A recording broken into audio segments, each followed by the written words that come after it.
Hello everyone and welcome back to an L582 modeling and control of electrical machines and drives. and This is tutorial number 4. We'll continue trying to solve examples about synchronous machines. Okay, so last time, if you remember, we had a couple of examples talking about how to use the equivalent circuit parameters of synchronous machine to predict the performance of it. We solved examples related to finding the induced voltages, magnitude, and angle, which is called the load angle, the power angle of the machine with different operating conditions, and how to apply this in terms of the output load of the machine. We will continue doing about this today with this example, just trying to open up more concepts related to this very important kind of machines. Okay. So again, it's very important to keep in mind all the information is given because everything's been translated to something important. And like we said before, in electrical machines we don't have that much of complicated math. It's all very straightforward math in terms of mathematics solutions, but it's all related to engineering concepts to be understood. So if you're understanding what's happening, it's easy to solve the math. If you don't understand what's happening, so this simplicity in the math will not help you much. Okay, so that's the whole point of this, guys. Okay, so let's try to understand what he's saying. So it's giving you this information: a 480 volt, 60 hertz, 400 kilovolt amperes, 4 poles, Y connected synchronous generator. So like we said before, those data given at the beginning, we call this the ratings of the machines. So a 480 volts, like I said before, is by definition the stator V line to line, okay, by default, unless he states something else. So it's giving you that this is the phase voltage, that's okay, but it didn't say anything. So the typical thing, it is the line to line voltage of the machine, and it's basically of the stator. Yeah, 60 hertz is the frequency he's working at, and again he's giving you the frequency, but it may be missing in the problem, and that's okay. So if I don't give you any frequency in the problem, you should be okay to just solve at 60 hertz, because the frequency is related with the frequency of the public grid in the country you're staying in, because you're here. So in North America it's 60 hertz. So if even it's not given in the problem, it's okay, it's 60 hertz all the time. Okay, 400 kilovolt amperes, okay, it is the output apparent power S of the machine. Now you know it's apparent power from the unit, it's kilovolt amperes. Okay, if it's given in watts, so that will be the P. If it is in volt ampere reactives, VARs, it's a Q. Okay, so it's here in volt amperes, kilovolt amperes, it's S. Okay, the apparent power, and it is the output of the machine all the time. Keep that in mind. Okay, it's understandable that in volt amperes, that means it's an electric power, because the mechanical power is just cannot be volt ampere or volt ampere reactive, because it's just obvious. The volt and amperes are electric quantities, voltages and currents. Okay, but it's given in watts. It can be electric power output in watts, P out, or can be electric power, mechanical power, sorry, input. But again, if it's not stated, it is the output power by default. So it is the output power by default unless it's stated. Okay, but here actually it's volt amperes, so it cannot be, it doesn't need any thinking actually, because it has to be electric power, electric quantity, to be in volt ampere or volt ampere reactive units, VA, which is S, or VAR, VARs, which is Q. Okay, again the confusion can happen if it is in watts. That means it's P, active power, which can be electric power or mechanical power. But again, if it's given in rating like that, it is the output power by default, which is the electric output power. Okay, again, it is the rated values. All those are the ratings of the machine. It doesn't mean that the machine are working at this power all the time. Okay, so the machine works at this voltage all the time, unless stated something like different from this. Okay, but this power is the S out rated. Okay, that means rated full load power. So that is the power of the machine, the apparent power. If the machine is just given the full load, if it has the full load connection to it, which is not the case all the time. It is the typical case, yeah, but it's not all the time that be working at full load. So you cannot assume that the machine is giving that much power all the time. unless you don't have anything else to give you an information about the load, the actual load connected to the machine at this point. Okay guys, again, it's very important to analyze the information like what I'm doing now, to just carry on the correct information and correct procedure to carry on with solving the examples. Okay, and then for poles, number of poles of the machine. Okay, Y connected, that is the connection of the three-phase winding of the armature. That is Y connected, not delta connected. Again, that is the default connection if it is not given. So if he's not giving you a connection, so you're here saying that's Y connected. But if he's not giving you the connection, it's Y connected by default. So there's two information here. It can be maybe not given at all, which is the frequency, 60 Hertz, or the connection, Y connected. If it's both of them can be missing from the problem, and that doesn't mean there is actual data missing. You have to just know by default that you have a 60 Hertz frequency and a Y connection, because they are the typical default information about the machine. Otherwise, it stated something else. Okay. So it's a 480 volts, 60 Hertz, 400 kilovolt amperes, 4 poles, Y connected synchronous generator. Operated at rated volt ampere. That's a very, very good information. He's just saying that the machine is working at the rated volt amperes, which is given in the information, which is 400 kilovolt amperes. With power factor 0.9 lagging. So the power factor is 0.9 and it's lagging.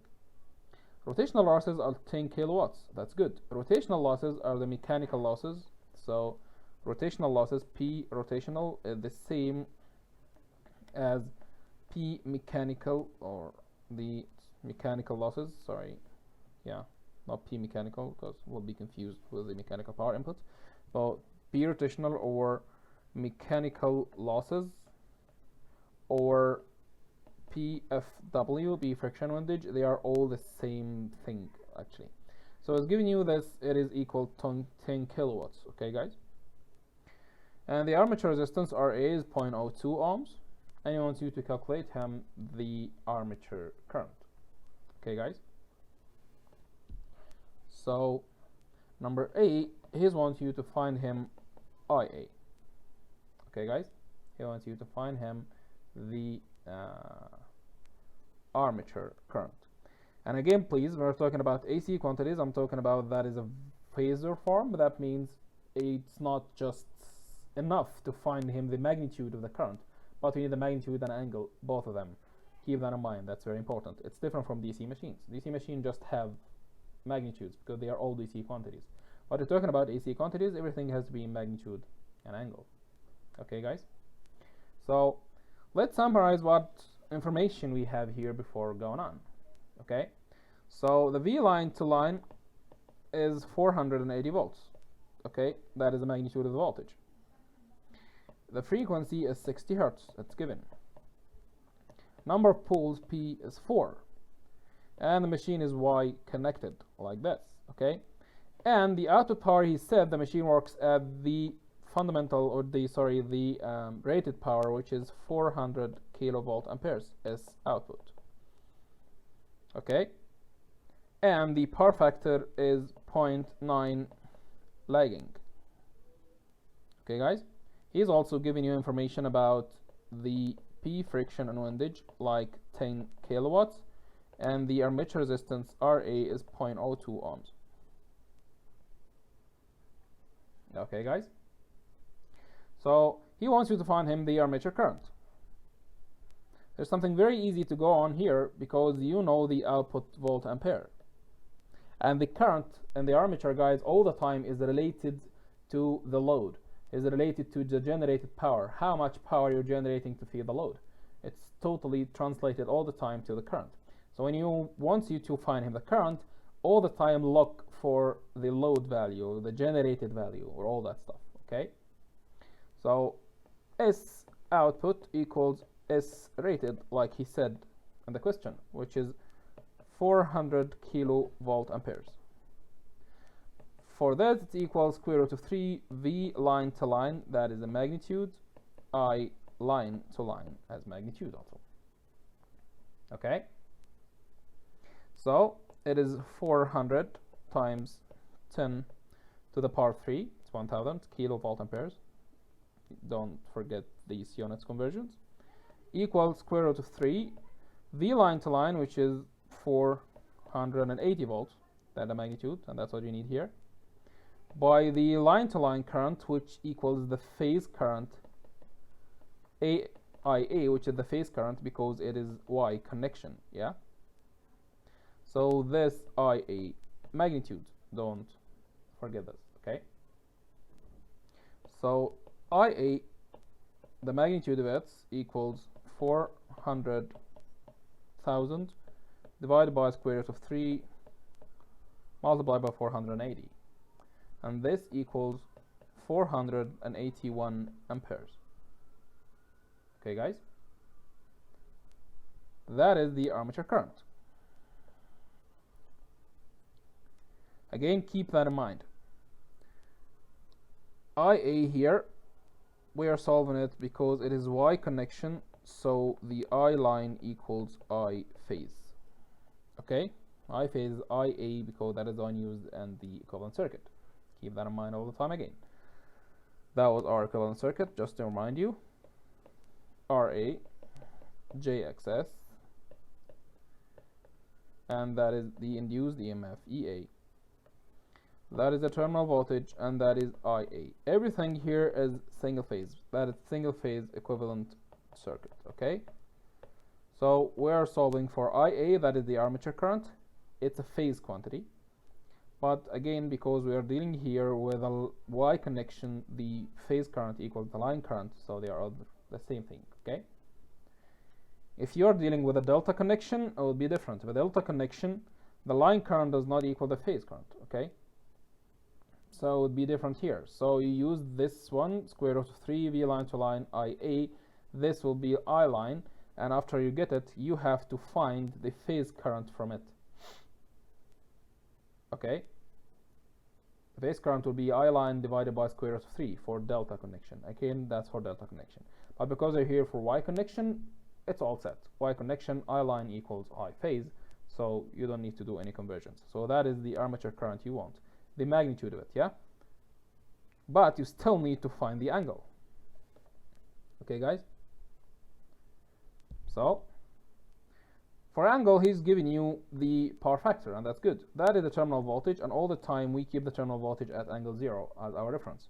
Has given you the power factor to be lagging, that's why the current goes down like this, and that is angle theta, which is given.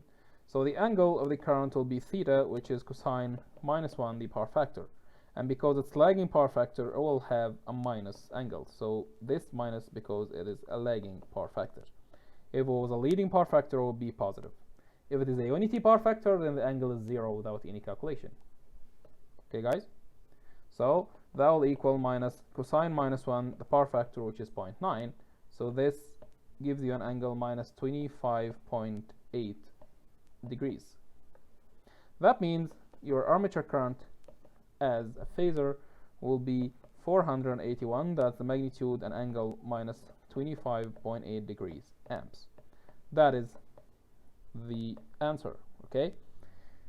If you didn't find me this angle, it would be just a half answer. Keep that in mind, that's very important. Okay, guys? Good. Number B, he wants you to find him the generator efficiency. Interesting. So number B, find him the efficiency. Okay, guys? How to find efficiency? So efficiency is basically P output over P input. The active power output over the active power input, and multiply by 100 to get it as a percentage. So we need to find the output power and the input power, all of them. That takes you back again to the power flow. That's important here, okay, guys? Remember the power flow? So you have the input power going to the machine, which is mechanical input power because that's the generator, and that goes to the rotor. You start losing some of it as friction and windage losses, or rotational losses, or mechanical losses. They're all the same. And the rest is the converted or the developed power going to the rotor of the machine, okay? You lose again some of it as copper losses in the rotor, and then the rest of it crosses the air gap. That's why we call it PAG, P air gap.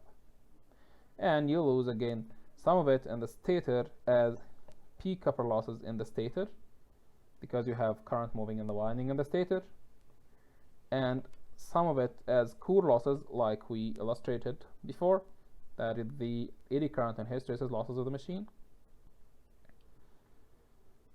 and the rest of it will go out as electric power output going to the load. They are all here P's, please keep that in mind. P, active power, okay? The efficiency is calculated using the active power, the P, not the Q, not the S. You need to deal with P's here, okay? So we need to find this P output and this P input to just divide them together. Those guys added together we call the P loss, okay?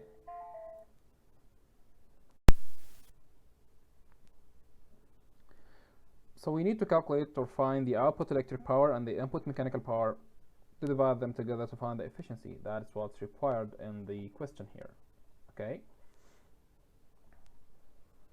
So I'll start by finding the output electric power because it's just so obvious here, because you know the output apparent power, you know S, okay? So S output is given as 400 kilovolt amperes. And you can just use this to find P output, which is electric here, okay? Just use the power triangle. That is the P output here, that is the Q output, and that is the S output, and that is the angle theta, okay? So basically to find P output should be easy. It is S cosine theta, and cosine theta are always the power factor, so it is basically S times the power factor.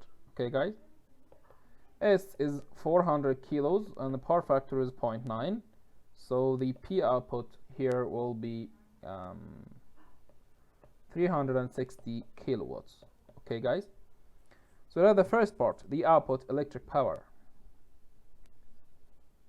Now the other part is finding the input power, the mechanical input power. Okay guys, so find the mechanical power, because he didn't give you any information about how to find the mechanical power, any information to find it. Didn't give you the mechanical power input, or didn't give you the torque input and the speed to find it or something. So we don't have to do anything but use the power chart like this, okay? See what we have in hand and how to find them. So what we have in hand here is just P output here, we just calculated it, and need to find P input.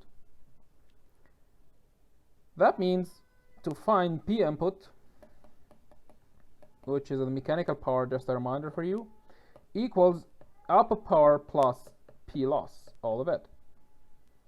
Okay, you just add the P output and P loss together to find the input power. P output is just something we just work it out, we have it in mind. P loss is all of those losses we have.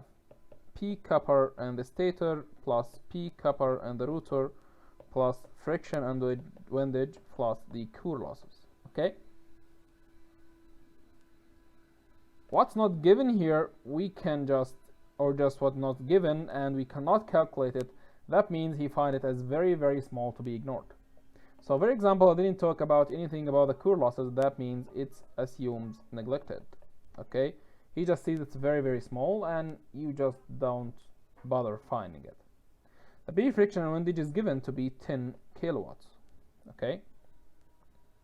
The P copper losses in the rotor or in the field winding, he didn't talk anything about the field winding here. I didn't give you the resistance of the field winding or its voltage or whatever it is. So it doesn't have anything to do to calculate the P copper losses on the rotor. Again, that means he finds it's very, very small to be considered. So it is neglected, okay? And still you need to find the copper losses in the stator. He's given you the resistance of the stator winding, RA, so it's not neglected. He finds you RA. So the resistance in the stator winding, the armature winding, is just given, it's 0.02. So you can use it to find the P copper losses in the stator. P copper losses in the stator equals 3 I armature as a magnitude square multiplied by R armature. Okay guys, keep that in mind. Again, I'm talking here about the magnitude of the current, not the current as magnitude and angle, because we need to find a power, and the power is just the magnitude. The power does not have a magnitude and angle. That's a very important thing, and it's a very bad mistake to do in any problem solving. I saw that before, and I'm telling you it's very bad to see. To find someone is using the magnitude and angle of the current here, and I find him finding me the power has an angle. It doesn't make sense, okay? So the power is just the magnitude, it's just a value. So it is 3 multiplied by the magnitude of the current squared by RA. So it is 3 multiplied by the magnitude of the current. We work it out at the first one, which is 481 squared. RA is 0.02, it's given out there. And this is your P copper losses actually in the stator. So you have it here. Okay? So that means if you need to find the P input or P mechanical, will be P output plus the copper losses in the stator plus the P friction windage, and every other losses are just neglected. Okay, the output power is just, we found it to be 360 kilowatts. So 360 multiplied by 1000 plus P copper in the stator, which is 3 multiplied by 481 squared multiplied by 0.02 plus P friction windage, which is 10 kilowatts, 10 multiplied by 1000. Adding them all together, giving you the input power to be around 383.9 kilowatts. Okay, guys? So that is how actually we can find the input power from here. So if you need to find the efficiency, which again P output divided by input, P input multiplied by 100, it will be 383.9 divided by the P input. The P output, which is 360, by P input, which is 383.9. multiplied by 100, and that is 93.8%. And that's good efficiency for kind of a machine.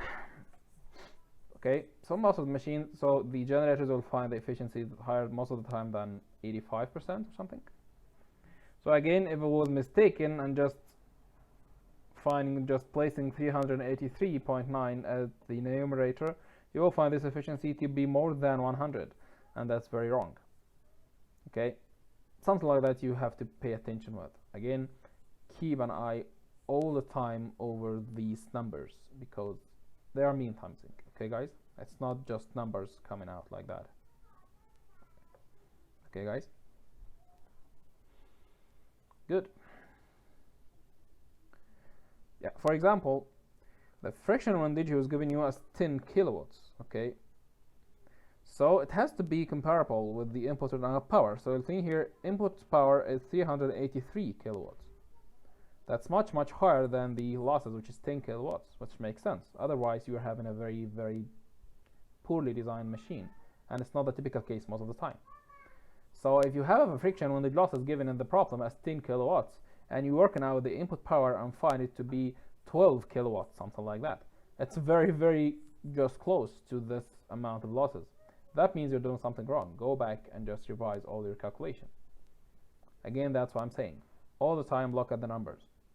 Okay, they mean something. So the problems we're solving mostly are about real life typical machines that you can find. So the numbers mean something. So please keep that an eye all the time. And if you have a number that looks wrong, and if you revise your calculation and didn't find something wrong, just leave a comment. Just, I know this number is not good because of this and this, but I revised my calculation and didn't match out. Okay, it's nothing but to make others, whatever there's something grading for you, or you are in an interview or something like that, to just leave just the people. I understand the physics, but the math had just didn't work out or something. Okay, guys, good. That was number B. That was in finding the efficiency. Number C, you want you to find him the prime mover torque. Number C, he wants you to find him the prime mover torque. What is the prime mover? The prime mover is the external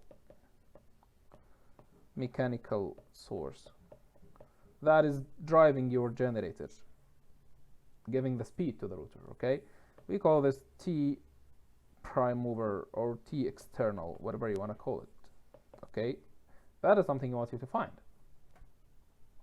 Okay, guys.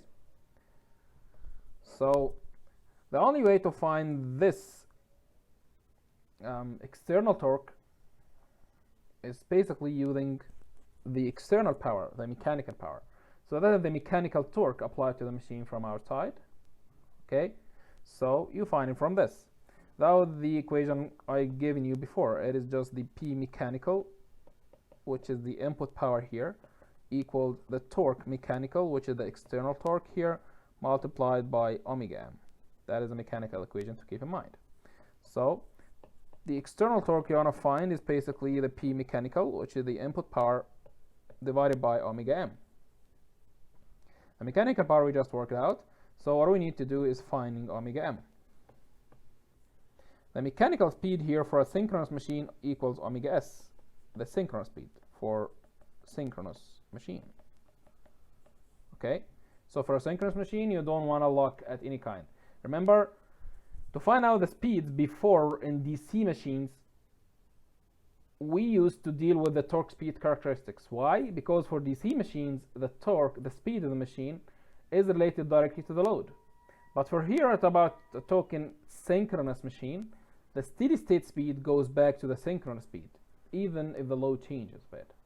Okay? The machine is having under control, like we said at the very last lecture about the governor control. So the governor control is just keeps all the time that the speed refers back or goes back to the synchronous speed. Okay, guys? So the mechanical speed for synchronous machine is the synchronous speed itself. Okay? And the synchronous speed, so omega s 2 pi over 60 times ns, which is the RPM synchronous speed. So it's 2 pi over 60 times synchronous speed 120 f over p. That gives you 4 pi f over p. Okay? So omega s equals 4 pi, f is 60 hertz, number of p for this is 4. So this gives you 60 pi radians per second. So the external mechanical torque applied will be P mechanical over this omega m, which equals omega s. Okay. So the mechanical power, as we calculated, 383.9 kilos divided by 60 pi, which is omega m here, that gives you 2037 Newton meters. That is the prime mover torque required. Okay, guys? You know what's happening here? He's trying to put you in a real life application. Okay? So you have a generator and you have a load that requires 400 kilovolt amperes. Okay? And he's just asking you to calculate him as an engineer, calculate to me how much torque I have to apply from my mechanical source to just have the machine develop that much power the load requires. And you just did that yourself. You found out the P out he wants you, and then you work it out the losses here, and that gives you estimation of the input power needed, and you know the speed, the synchronous speed that the machine should work at, and dividing them together giving you how much torque you need to apply from your prime mover, from your external mechanical source, to just generate this much power at the synchronous speed. Okay, guys? By the way, remember the mechanical torque? So yeah, it's all given now, but just some information to keep you on track here, guys. Okay? So for a motor mode, remember the mechanical equation I just given you before. It is just the T of the motor have to equal the load torque plus the friction torque plus the acceleration torque. This friction torque will equal the friction constant B omega m multiplied by the speed omega m, and the acceleration equals the J, which is the this inertia constant multiplied by d omega m by dt. Because it has a derivation d omega m by dt, that means it's a transient term because it's related to the change in speed. So whenever the speed changes, stop changing, and that means at steady state you don't have this one. So this part is just for transient. That means the motor torque has to develop torque to accommodate the load requirements plus some friction with the mechanical parts. That was the motor, okay? But what about the generator here? Because we're talking about a generator, yes? So for generator mode, it's the same idea, but now you have the external torque coming from the prime mover. So that is the external torque, that is a prime mover torque, okay? That one has to overcome the counter torque, T counter. That is the internal torque on the generator that counters the prime mover torque. Remember when you talked about this? Again, plus the friction torque and the acceleration torque. Okay, guys? So that is the amount of torque you want you to find him. But what if you want you to find him this counter torque internally inside the machine? So the machine's torque, tau m, tau machine, is related to the power converted inside the machine, P converted over omega m, which is here omega s. So if he wants you to find him the counter torque or the machine torque, you use the converted power, not the input mechanical power.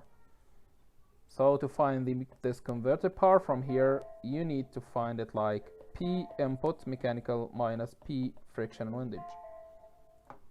Remember the power chart we used?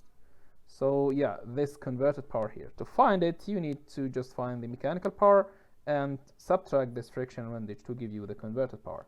This, if he wants you to find him the counter torque or the machine's torque. So you need to go with the converted power. So solve it like this first. But he wants here to find the prime mover torque. This one, the total torque coming from the prime mover. Then you use the the input mechanical power directly like we used it here. Okay, guys?